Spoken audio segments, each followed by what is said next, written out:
Every decision you make closes a door. When you chose your current career, you closed the door on every other career you could have had. When you chose your partner, you closed the door on every other relationship. When you chose this video, you closed the door on every other video you could be watching right now. And that feels heavy, doesn't it? Because somewhere in the back of your mind, you're still standing in front of those closed doors, wondering, what if? This is called the paradox of choice, and it's ruining your happiness. In 1995, researchers set up a simple experiment in a grocery store. They put out a table of jams. Sometimes they offered 6 flavors. Sometimes they offered 24. You'd think more choice would mean more sales. But the opposite happened. When shoppers saw 24 jams, 60% stopped to taste, but only 3% actually bought. When they saw just 6 jams, only 40% stopped, but 30% bought. More choice, less action. This isn't just about jam. This is about your life, your career, your relationships, everything. Psychologist Barry Schwartz calls this the paradox of choice. His research shows that having too many options doesn't liberate us. It paralyzes us. It makes us anxious. It makes us regretful. It makes us miserable. Think about dating apps. You swipe through hundreds of faces. Each one seems promising, but there's always another one right after.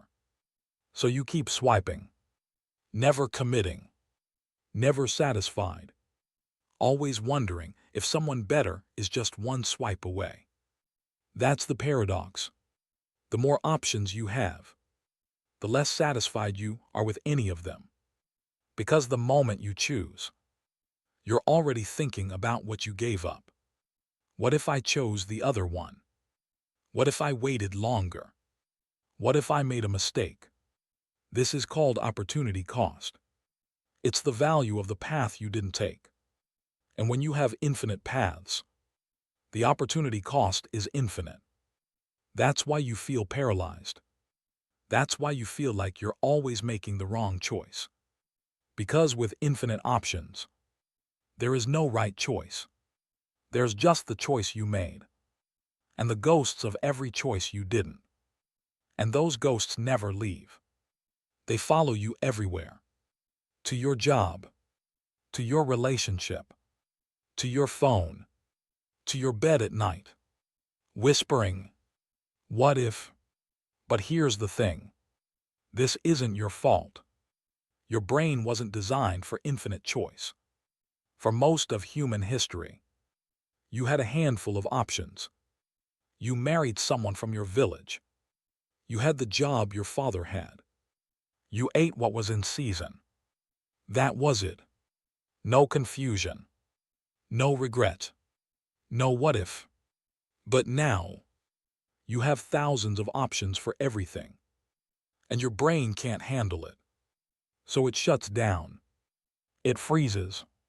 It avoids making any decision at all. And that's where the real tragedy happens. You don't just choose wrong. You choose nothing. You stay in a job you don't like. You stay in a relationship that doesn't fit.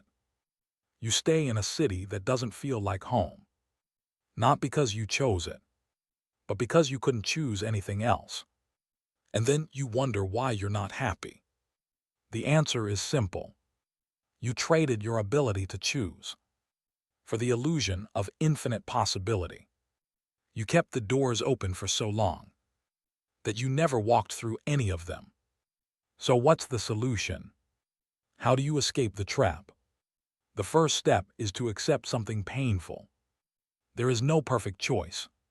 There never was. There never will be. Every choice has a cost. Every path has regrets. The question isn't, what if I chose the other one? The question is, what can I do with the choice I made? The second step is to limit your options. Deliberately. Stop looking at 50 types of jam. Stop swiping through 500 dating profiles. Stop considering every possible career. Pick 3. Choose one. Move on. This is called satisficing. It means choosing something that's good enough, instead of searching for something that's perfect. And it works, because once you stop searching, you start living. The third step is to close the doors. Deliberately. Mourn the paths you didn't take, and then let them go. Because every moment you spend looking back is a moment you're not moving forward. And that's the real tragedy. Not the choice you made, but the life you didn't live because you were too afraid to choose. So I want you to do something right now. Think about one door you've been keeping open. One path you've been holding onto. One what if that's been haunting you. And ask yourself, is this helping me? Or is it keeping me stuck? If it's keeping you stuck, it's time to close it. Not because it was the wrong path, but because it's not your path anymore. You are standing in front of hundreds of doors. You can't walk through all of them, but you can walk through one. And once you do, you stop being a person who wonders and start being a person who lives. You will still wonder sometimes. That's okay.